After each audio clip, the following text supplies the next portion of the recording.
కానీ ఈరోజు కాంగ్రెస్ పార్టీ వచ్చిన తర్వాత గౌరవ ముఖ్యమంత్రి రేవంత్ రెడ్డి గారి నాయకత్వంలో ఈరోజు ప్రశాంతంగా ప్రతి ఒక్కరు కూడా ఈరోజు కూడా ఈ జాతీయ పార్టీ కాంగ్రెస్ పార్టీ ఒక్కరు కాదు అధ్యక్ష, ఒక సామాజిక తెలంగాణ వైపు పేదల ప్రభుత్వం వచ్చింది, ప్రజాపాలన సాగుతుంది, కొనసాగుతుంది, ప్రతి ఒక్కరు కూడా ఎంతో ఆశతో ఎదురు చూస్తున్నారు.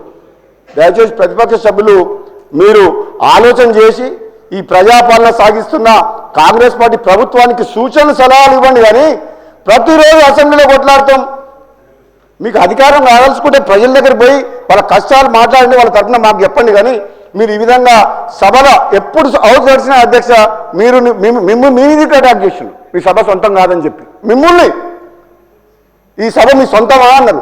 మరి మేము 6 సభ్యులు ఉంటే పోయిన అసెంబ్లీలో మా గొంతు వినిపించలే, మార్షల్స్ పెట్టి బయటకు పంపించారు. మరి అది అప్పుడేం చేసిండ్రు? అప్పుడు ఎక్కడ పోయింది ప్రజాస్వామ్యం? అప్పుడు మా గొంతు నొక్కేసిండ్రు కదా. అందుకనే ప్రజలు మిమ్మల్ని అటు పంపించి మమ్మల్ని ఇక్కడ పంపించారు.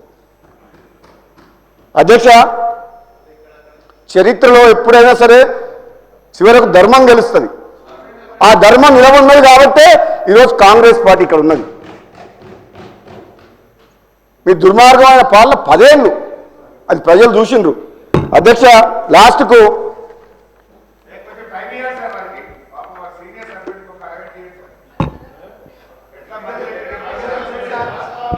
అధ్యక్ష మేము ఒక నిన్న ముఖ్యమంత్రి గారు మేమందరం ఇప్పుడు కూడా ముఖ్యమంత్రి గారు ఈరోజు మేమందరం ఒకటే మాట్లాడుకో అధ్యక్ష, వీళ్ళ గురించి ఎంత తక్కువ మాట్లాడితే అంత మంచిది.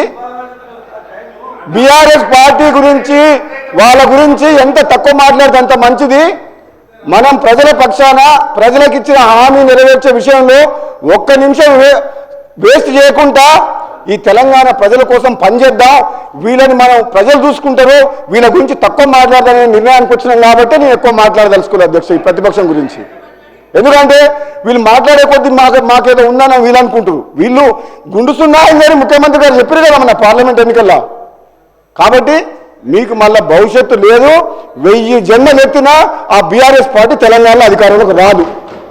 నేను చెప్తున్నా మీకు, మీరు అర్థం చేసుకోండి. ఎప్పుడైతే తెలంగాణను తెచ్చి బీఆర్ఎస్ని పెట్టిరో అప్పుడే కథం అయిపోయింది. ఇక మళ్ళీ మీరు అనవసరంగా ఏంటంటే సరే ఎమ్మెల్యేగా గెలిచిరు కాబట్టి రండి, హుందాగా ప్రవర్తించండి, ఏదైనా సలహాలు సూచనలు ఇవ్వండి. కానీ అనవసరంగా మీరు మమ్మల్ని రెచ్చగొడితే